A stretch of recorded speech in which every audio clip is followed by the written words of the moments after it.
विषय और स्वामी जी, आजकल लोग क्या करते हैं ना, हल्दी, शिलाजित, मुलैठी, शुंठी। जी अब वैसे मेरे पास मोबाइल है नहीं, लेकिन मैं यही जो मेरे पास जो मेरा माई कीपी है उसी को मोबाइल समझ के एक चीज दिखाना चाहती हूँ स्वामी जी। लोग क्या करते हैं, ऐसे घंटों तक हाथ में मोबाइल लिए रहेंगे और फिर यूं ऐसे लटक कर उसे देखते रहेंगे। रीढ़ की हड्डी झुकी हुई, गर्दन की हड्डी झुकी हुई, और फिर यही झुका हुआ उनका पोस्चर होता है। घंटों तक ऐसे मोबाइल में, लैपटॉप में झुके रहेंगे, फिर जब बैठेंगे तब भी झुके रहेंगे, चलेंगे तब भी झुके रहेंगे। ये इतनी कॉमन प्रॉब्लम है, पता नहीं लोगों की रीढ़ की हड्डी सीधी क्यों नहीं है। गलत पोस्चर की वजह से फिर सीना सिकुड़ने लगता है, डायफ्राम को जगह नहीं मिलती जिससे फेफड़े पूरी तरह से फैल नहीं पाते। मुझे अच्छे से याद है, जब भी हम कभी घर में ऐसे थोड़ा सा भी स्लाउच करते थे, पट्ट से पीछे कमर पे पड़ती थी, पीठ पे पड़ती थी, सीधी रहो ऐसे कह दिया जाता था। लेकिन स्वामी जी बड़े हो जाते हैं तो इसे करेक्ट करने वाला कोई नहीं होता, इसे ठीक करा दीजिए स्वामी जी। अरे हाँ, कोई टोके तो बुरा और लगता है। अब हम तो बच्चों को टोक टोक करके और ठोक ठोक करके, जैसे आपने कहा, इससे सीधा करते हैं। और ज़्यादातर लोगों की ऐसे ही बैठने की आदत होती है।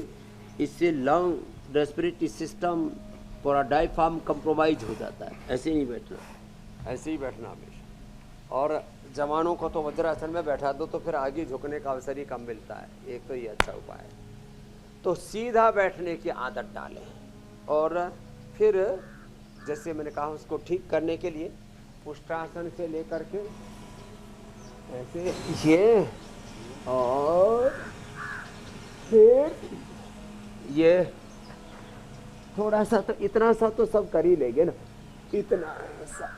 फिर ये से तो बंद।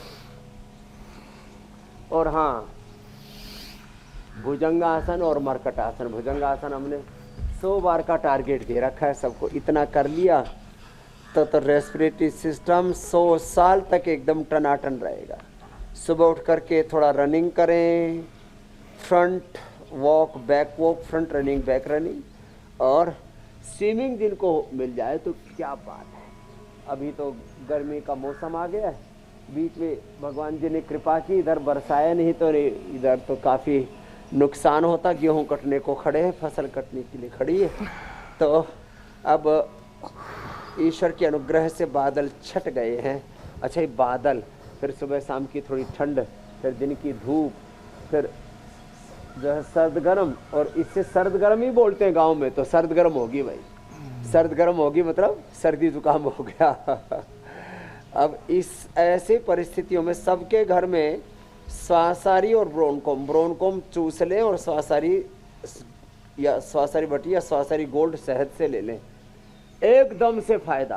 पहले ही दिन 2-2 गोली करके 4-5 बार 8-10 गोली चूस लेना, और थोड़ा नशे कर लेना अणु तेल से, और स्वासारी वटी या स्वासारी गोल्ड खाने के बाद शहद से ले लो। स्वासारी प्रवाही पी लो, स्वासारी अवलेह ले लो, या स्वासारी क्वाथ ले लो, एकदम से गला टनाटन। ये सब के लिए, गले के लिए, दर्द के लिए पिरानिल गोल्ड ऑर्थोग्रिट, और सामान्य रूप से ताकत के लिए अश्वगंधा शतावर सबके घर में होनी चाहिए। इम्यूनिटी के लिए इम्यूनोग्रिट वटी या इम्यूनोग्रिट गोल्ड। तो ऐसे कुछ औषधियाँ तो सब घरों में होनी चाहिए। सब घरों में माताओं के लिए नारी कांति वटी और सिरप, जिनको हीमोग्लोबिन की कमी रहती है परिवारों में, किसी किसी को तो माइनर थैलेसीमिया तक रहता है परिवार में, तो वहाँ हीमोग्रिट वटी और हीम जूस, अनार, गाजर, चुकंदर का जूस हम बताते हैं। किसी के प्लेटलेट की कमी रहती है तो प्लेटोग्रिट जूस और प्लेटोग्रिट वटी, जो कई बार हमने बताया हुआ है, एलोवेरा गिलोय, और वीटाग्रास, अनार और पपीते के पत्तों का रस, और हीम, ये प्लेटोग्रिट वटी, ये ज़बरदस्त है। ऐसे इतना कुछ सिखाते लोगों ने, तो बड़ी बड़ी डायरिया भर रखी हैं अपने अपनी बीमारियों के लिए। हमारी गैया मैया तो 5 ही में आ गई पूरी। इसको क्यों खा रही है मैया, ये सोच रहा है।